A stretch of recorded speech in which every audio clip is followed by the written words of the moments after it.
So I'm joined by Marius van Rensburg. We're sitting at his local training ground in Balderspruit.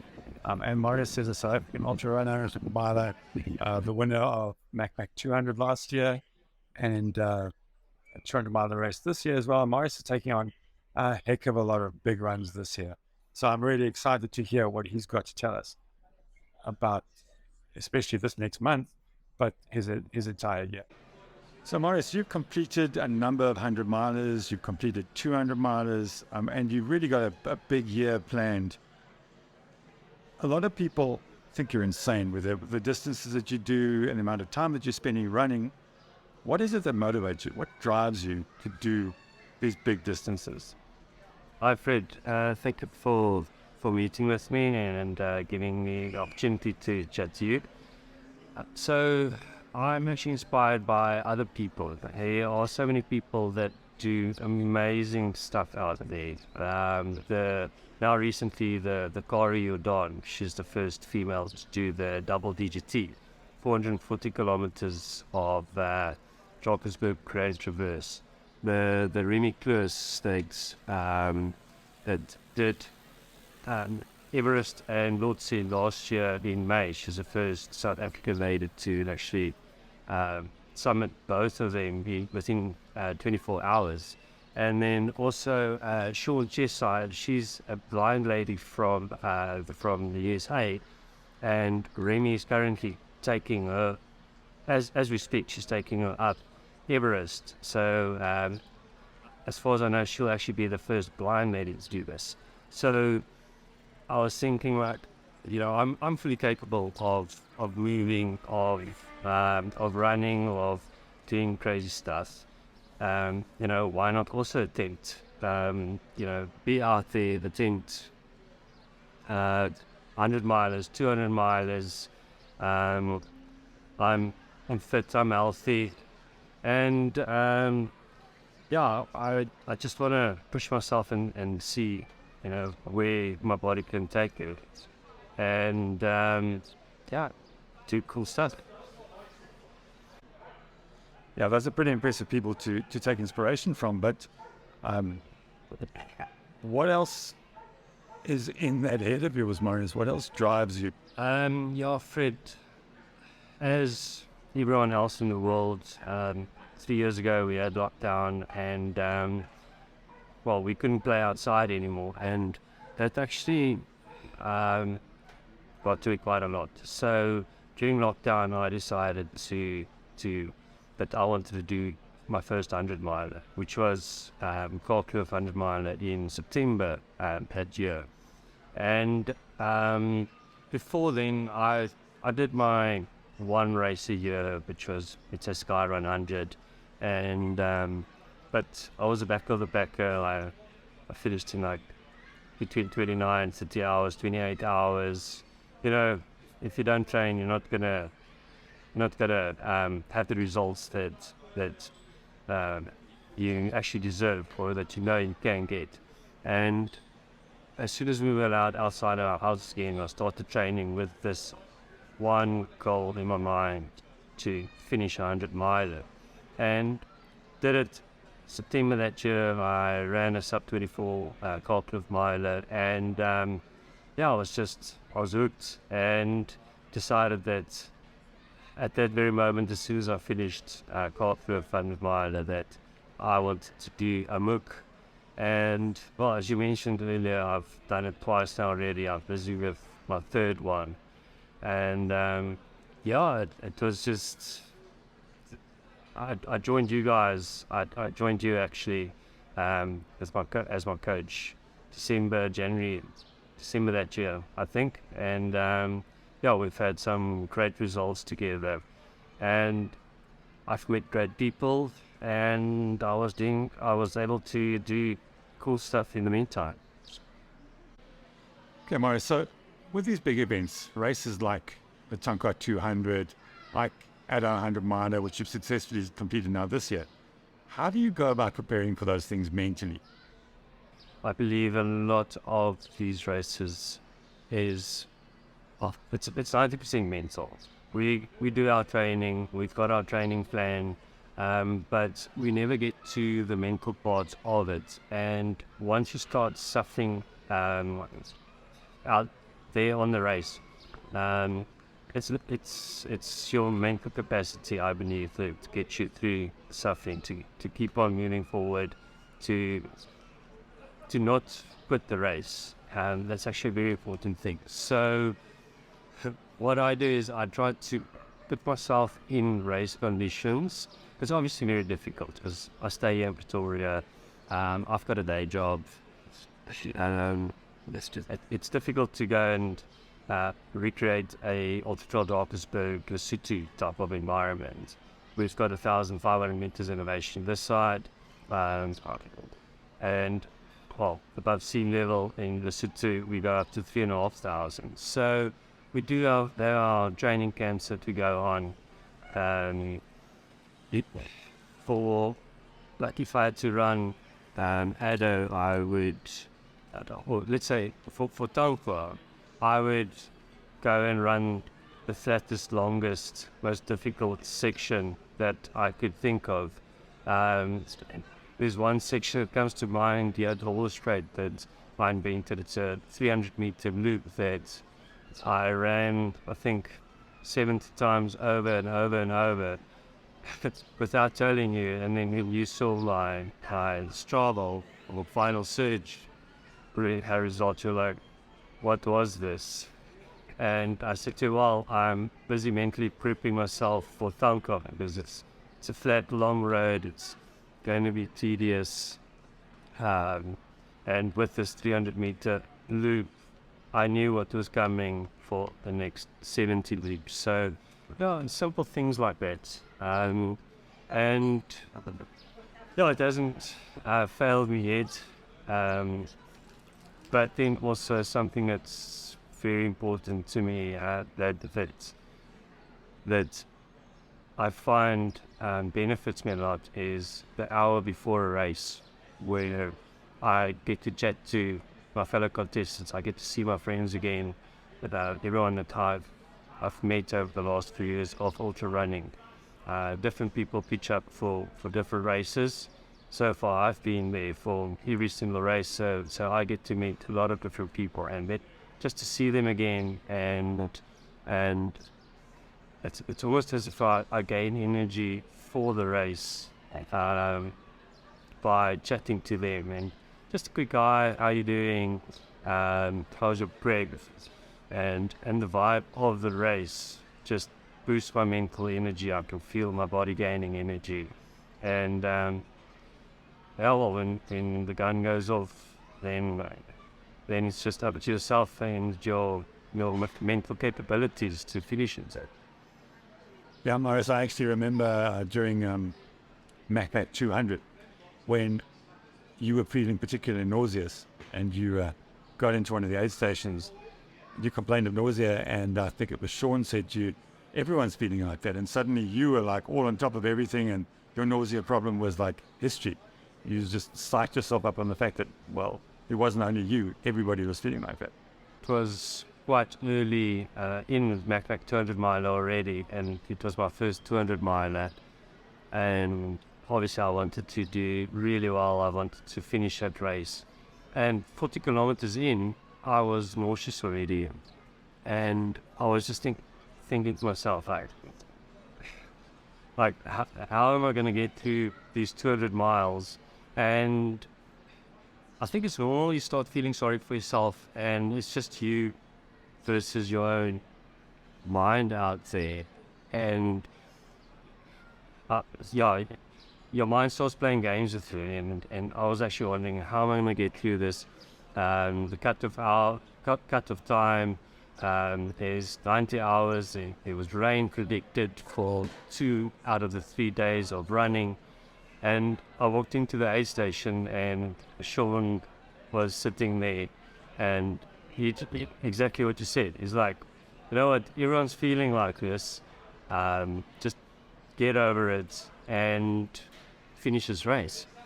So I ate a packet of, I think, salt and vinegar chips, and that was the game changer. I psyched myself up, put and I caught up with everyone by, what was it, I think by 90 kilometers, and everyone was lying there sitting we had extreme heat, and everyone was sitting there feeling nauseous and feeling sorry for themselves. And I mean, by that time my head was in the game already, and actually when I caught up with everyone, then I knew, okay, it's game on, and well, let's see where this journey takes us.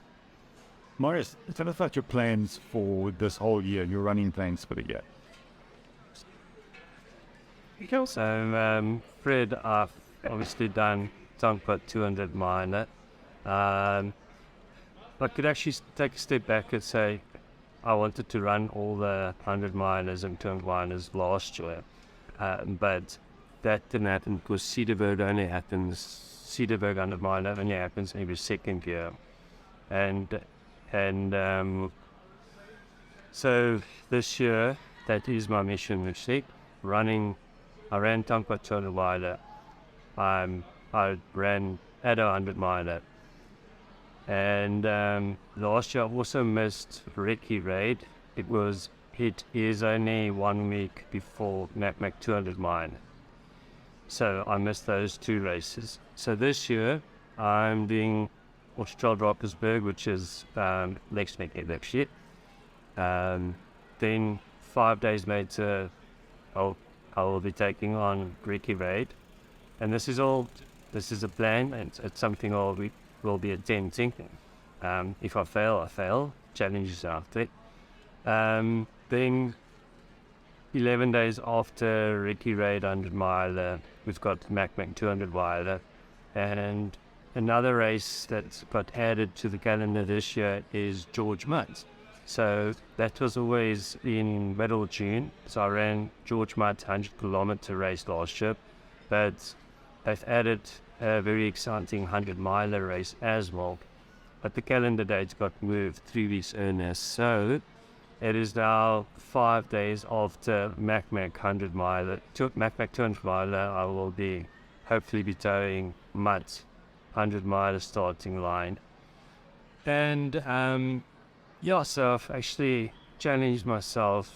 I even have a name for it, where I'm calling it the Keep On Challenge, where I will be running 500 or racing 500 miles within 31 days, because 28th of April we'll be towing the line for UTD, and 1 month later, just before 1 month later, we'll be towing the line at Mutt 100 mile.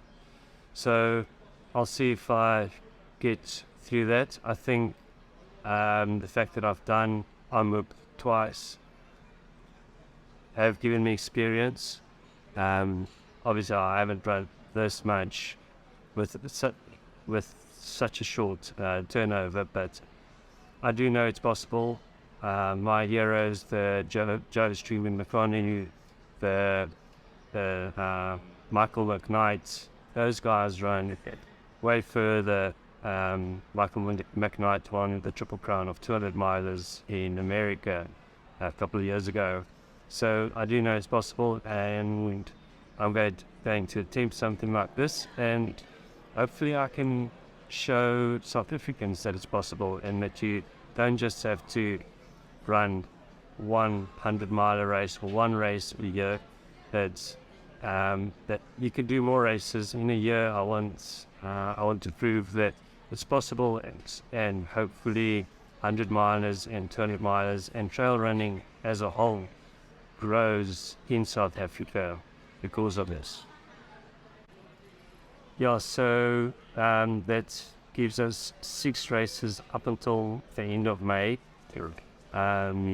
Which is 4 100 miler races and 2 200 miler races. And then for the second half of the year, we've got Carl. Sadly the 200 miler, Tusker 250 miler has been cancelled this year. That would have been in July. Then in September we've got Karkloof 100 miler, which is the final of AMUK. Then beginning of October, we've got Cedarburg 100 miler. Then Reunion, hopefully. It seems like I might have gotten into Reunion, one of the world's toughest 100 milers. It's October. It's the second part of October. I think it's a week or 2 weeks after Cedarburg 100 miler. Then we've got Ultra Trail Cape Town in November, the 100 miler there, and the new kid on the block, Longmore. They put a 200 miler that's coming up. That's around 16 December, I'm sure. And so that will give me 11 races for the year, of which 3 of them are 200 milers and 8 of them are 100 milers. I think it's an exciting year, and hopefully I can get through it and do something cool. So Marius, you're sponsored by Hammer and On Running. What does that sponsorship mean to you? And On Running are brought into South Africa by Tifosi Sports. So the sponsorship really is Tifosi. I've been with Hammer for just about a year now, and it's been absolutely amazing getting the support from these guys. I mean, you and I both know that your nutrition is also one of the key parts of these ultras. So knowing my nutrition and having my nutrition sorted and not having to worry about it time and time again is absolutely a game changer. And I'm forever grateful for Hammer to be one of the athletes. And yes, news released this week actually is that I am positioned paying Tifosi Sports on running as D2, and it's a brand new relationship, and I'm very excited about their gear, about their shoes, and I'll be taking these massive challenges on in their shoes, and it's exciting times in my life. It's awesome to have Justin from Tifosi. He'll be traveling with me to most, if not all, of the races. The plan is also to document some of the, I guess, more behind the scenes type of things. A lot of people and a lot of the documentaries out there don't really show, they only shows the good parts. Like, hey Marius, how are you feeling? Or the ones on YouTube, you see the people smiling. Hopefully you get some more footage of me probably throwing up, who knows, feeling sorry for myself. Chasing everything that's actually paired with 100 milers. Not sure if he'll be able to get to all of the points, because he'll be driving my car, and the benefit of ultra running is that you go places where cars are beat. But I'll be sharing a journey with Tifosi Sports, and I'm very excited for the year lying ahead. Yeah, Marius, you've got 2 200-mile wins under the belt in the last year. What were the most memorable moments from those races? Well, actually winning it, crossing that finish line in first place is just something special. It's something that I hadn't experienced before MAC. It was my first victory, and I think it happened at Tankwa 200 miler as well. And there's just something about it that gets you going, pitching up for the next race. I always want to say, you could see my running stats. It's almost as if I don't even sit out the 2 weeks to recover. Like, I just want to get going again and start training in for the next race. So that's some of the memorable thoughts. And then also my famous hallucinations. I've made plenty of special friends, imaginary friends, out there with Mac's famous cat video where I was poking a bush with one trekking poles. And if you haven't seen it, go watch it. It's super funny. I still laugh at myself every time. And at Tankwa, I hallucinated a whole bunch of got 2 crocodiles while I was running. So I always just laugh. And with Tankwa, it was actually an amazing journey. I got to spend the race with one of my best friends who was supporting me. And Tankwa is a race where you can actually have your support team driving a car. So I could see you quite often because you run on the Karoo road the whole time. So every time I got to him, we had plenty of laughs, and it was just a very fun race. But some of the hardships that I've had through these 200 miles honestly is sleep deprivation. I am a very poor sleeper, so I don't sleep a lot even during these races. I think during both 200 miles I've maybe slept 2 hours in total, and that's 150 hours of racing between the two. So sleep deprivation is definitely something, but I'm used to not sleeping a lot, so I try to use it as it's a weakness, but it's a strong point as well.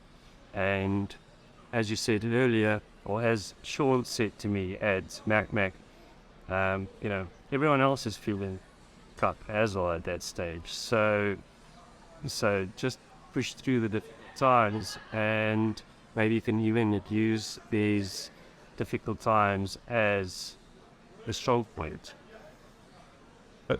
A question that's often asked of me as well, because I coach you, is why does he do this? Does he realize he's going to break himself? It's like you're running all of these miles, all of these kilometers, all of these races, and you're putting your body at risk. Surely you've got a really deep reason for doing more of this.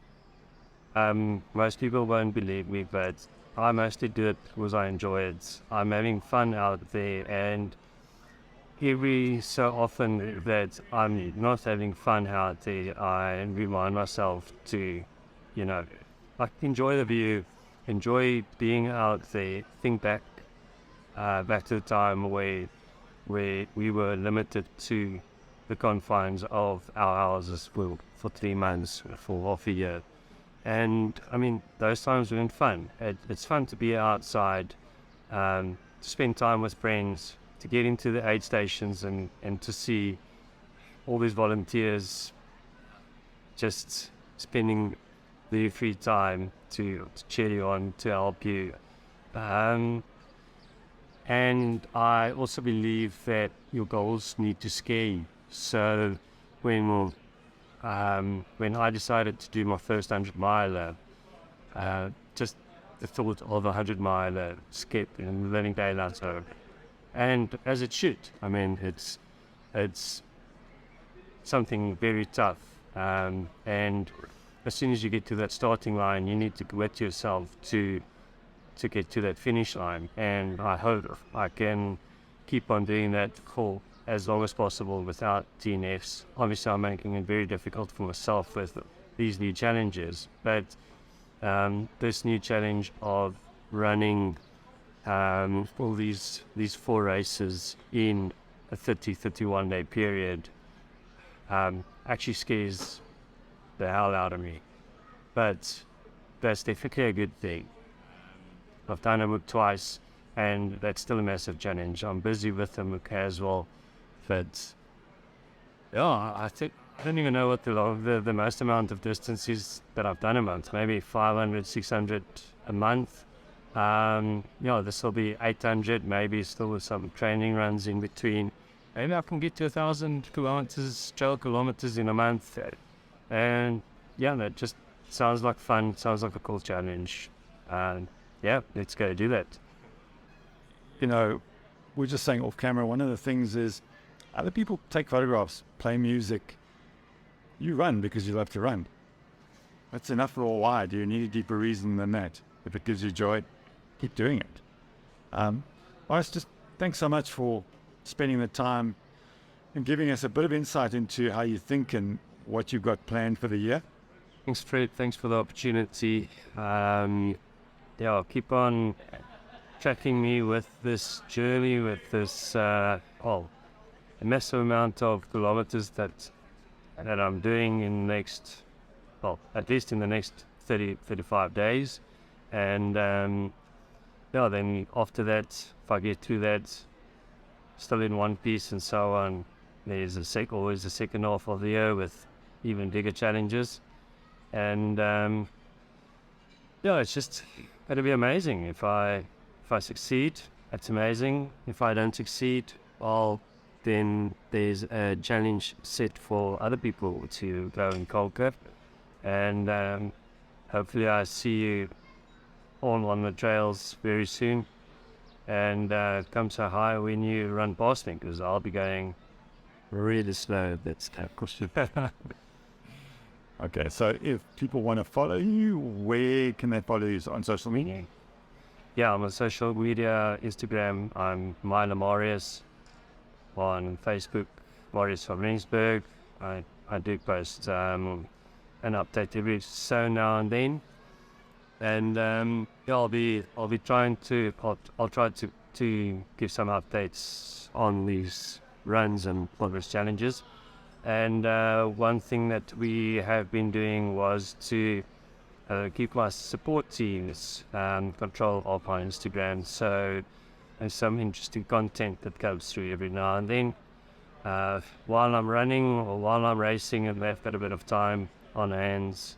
And then I guess that's it. I guess as much to social medias. And that's pretty cool, actually, to have your team out there so we can watch the tracking and watch the online tracking and then watch your social media feeds to get an insight on the race, which you don't really get that often. Yeah, exactly. So obviously it'll mostly be aid station check-ins.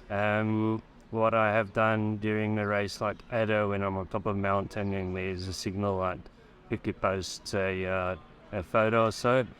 But who knows, maybe I get hang of social media and find out how to do a live broadcast. I'm not big on those things. I'd rather be running out in the mountains. So it's all still a learning curve.